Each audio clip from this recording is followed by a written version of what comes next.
Hello everyone. This is gonna be the third part for Stefan Zweig, Le joueur d'échecs in French, and I hope you're gonna like it.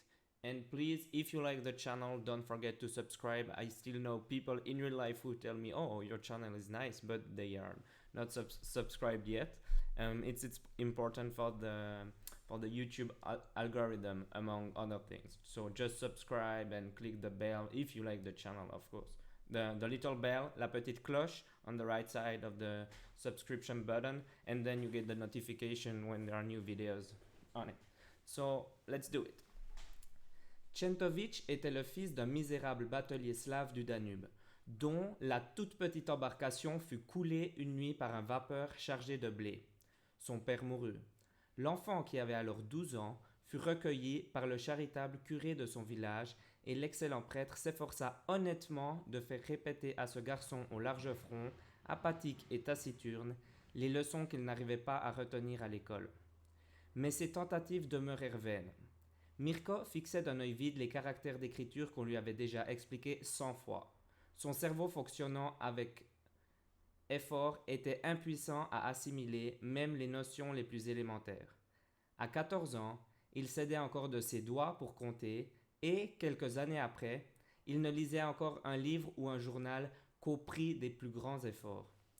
On eût pu dire cependant qu'il y mettait de la mauvaise volonté ou de l'entêtement.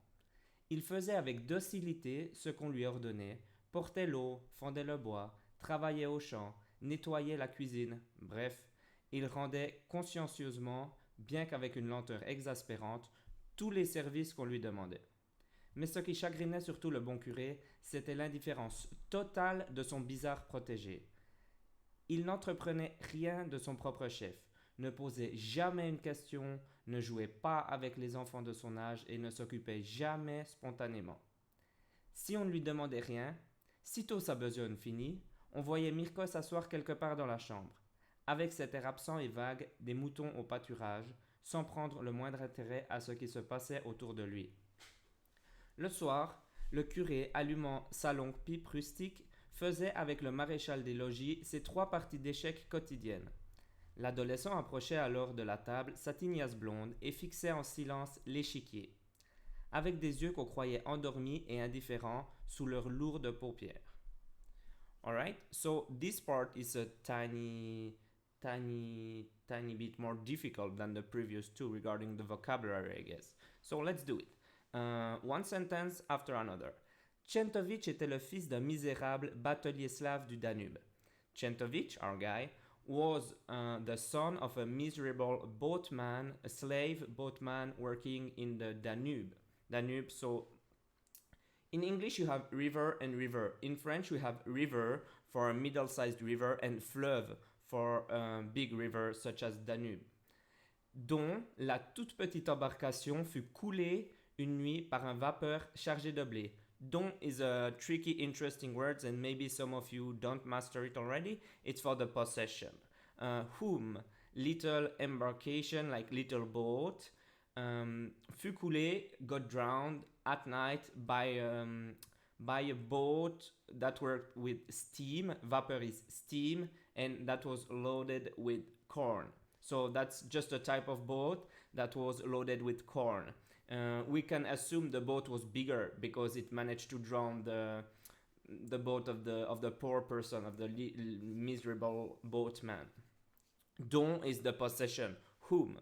The embarkation, the tiny boat, belonged to the father of Tchentovitch. Son père mourut. His father died. L'enfant, qui avait alors 12 ans, the child who was 12 at that time, fut recueilli par le charitable curé de son village et l'excellent prêtre s'efforça honnêtement de faire répéter à ce garçon au large front, apathique et taciturne, les leçons qu'il n'arrivait pas à retenir à l'école. He got like adopted. Recueillir, it's like when you gather, when you pick up something, but here it's like adopted. The only difference is like there is no legal conditions. It's like maybe he was a kind-hearted priest or something, and he wanted to help that child, And that's what happened, and he didn't do anything legal like to help him. It's not like today I find a child on the street, I cannot just like take him like that and take care of him. No, I have to report him, and maybe if after 2 years in an orphanage he still doesn't have parents, maybe I can help him. It's very different. We're in the past now, 50 years ago, 70 years ago, I don't know, a long time ago. So he got like adopted by a charitable priest of his village, and the excellent priest. So it's still this guy, curé and priest. It's very very similar. They translate it like curé, parish priest. I have no idea what it is about. So priest and priest. S'efforcer, to force yourself. So he forced himself to do like honestly, like with good heart. De faire répéter, like to make the child practice what he saw at school. And they define the child now. Now we have information about the way he looks. A large forehead, a big forehead, and he looks apathetic and taciturn. And les leçons qu'il n'arrivait pas à retenir à l'école, the lessons that he didn't manage to grasp at school. Where is it? À l'école. Ok. Mais ses tentatives demeurèrent vaines. But his attempts remained vain. Like it was for nothing, no results. Mirko fixait d'un œil vide les caractères d'écriture qu'on lui avait déjà expliqués 100 fois. Mirko was staring at the symbols of writing with an empty eye, and people already explained those to him 100 times already. Son cerveau, fonctionnant avec effort, était impuissant à assimiler même les notions les plus élémentaires. So, some vocabulary here already, just for you to follow. Here.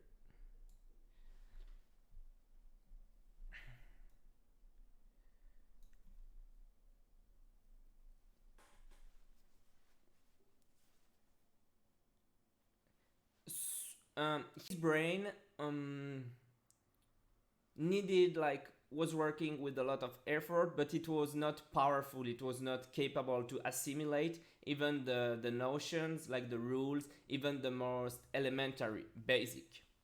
À 14 ans, il s'aidait encore de ses doigts pour compter, et quelques années après, il ne lisait encore un livre ou un journal qu'au prix des plus grands efforts. At the age of 14, he was still helping himself, like he was still using his fingers in order to count. And a few years after, he was just basically capable to read a book or a journal at the cost of the biggest efforts. He needed to put a lot of efforts in order to be able to read a book or a newspaper. On eût pu dire cependant qu'il y mettait de la mauvaise volonté ou de l'entêtement. On eût pu dire, we couldn't say, however, that he was putting any bad will or any stubbornness in what he was doing. He was doing what he was asked to do. It was just that he wasn't efficient. Il faisait avec docilité ce qu'on lui ordonnait. Portait l'eau, fendait le bois, travaillait au champ, nettoyait la cuisine. He was doing with docility what we ordered him to do. He was carrying the water, he was splitting the wood, working in the fields, cleaning the kitchen. Bref, in summary, il rendait consciencieusement, bien qu'avec une lenteur exaspérante, tous les services qu'on lui demandait. He was like helping, rendre un service, to help, like to make a favor. Yes, to make a favor. He was making a favors conscientiously, even though he was very slow, even though despite his annoying slowliness. Lenteur, slowliness, like when you're slow. Exasperant, annoying or exasperating. Everything that people asked him to do. Mais ce qui chagrinait surtout le bon curé, c'était l'indifférence totale de son bizarre protégé. More vocab here.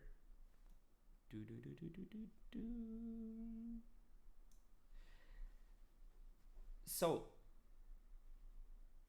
um, chagriner is to annoy, to bother, to upset, depending on the context. So what bothered mainly or the most the priest, it was the total indifference of his bizarre is bizarre or weird. Protégé, I guess it's protégé also in English. Il n'entreprenait rien de son propre chef. He wasn't starting, beginning anything by himself. De son propre chef, by your own chief. Like you're your own chief and you make your decisions, so you start things. But he was doing that, nothing. Ne posait jamais une question, wouldn't ever ask any question, ne jouait pas avec les garçons de son âge et ne s'occupait jamais spontanément. Wasn't playing with the children, with the boys of his age, and wouldn't get busy spontaneously, like again by himself. Si on lui demandait rien, if no one asked him anything. And now, sitôt sa besogne finie, on voyait Mirko s'asseoir quelque part dans la chambre. As soon as his task was done, we could see him sit somewhere in his room. We could see him sit somewhere in his room. Avec cet air, like with this look, with this appearance of being absent and vague, the same as we could see when you see a clan, not a tribe, but like a group of sheep in a pasture. When you see them in nature, there are those sheep and they're like staying like that and they do nothing. So that's the kind of look he had.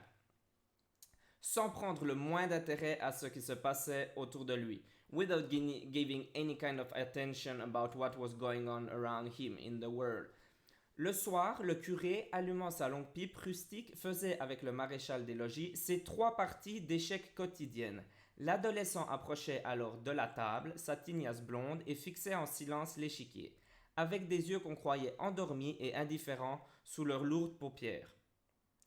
In the evening, the priest would light his long and old pipe in order to smoke like tobacco or something. And then he was playing with the maréchal des logis. Maréchal des logis, it's like a surgeon of some sort. I don't know those terms, but it's this kind of thing. Avec le maréchal des logis, ses 3 parties d'échecs quotidiennes. His 3 games of chess that he would do on a daily basis. Quotidienne, daily. L'adolescent, the teenager, approchait alors de la table sa tignasse blonde et fixait en silence l'échiquier. The teenager would show up at the table and with his blonde hair, so extra information about that guy. He had blonde hair at least when he was young. And fixait to stare silently at the chessboard, avec des yeux qu'on croyait endormis et indifférents sous leurs lourdes paupières, with eyes that appeared to be that looked sleepy and indifferent under their heavy eyelids. Alright, so I hope you enjoyed it. This one was a bit more difficult regarding the vocabulary, and I guess with practice I got a little bit more fluent in the translation with this and ep and such, so maybe it was more comfortable to hear, but I was lacking a bit confidence with the words I didn't know.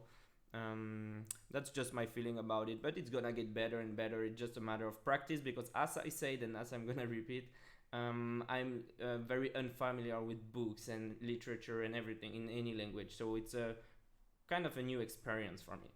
Alright, so I hope you liked it, and see you very soon for the part number 4. Bye, take care.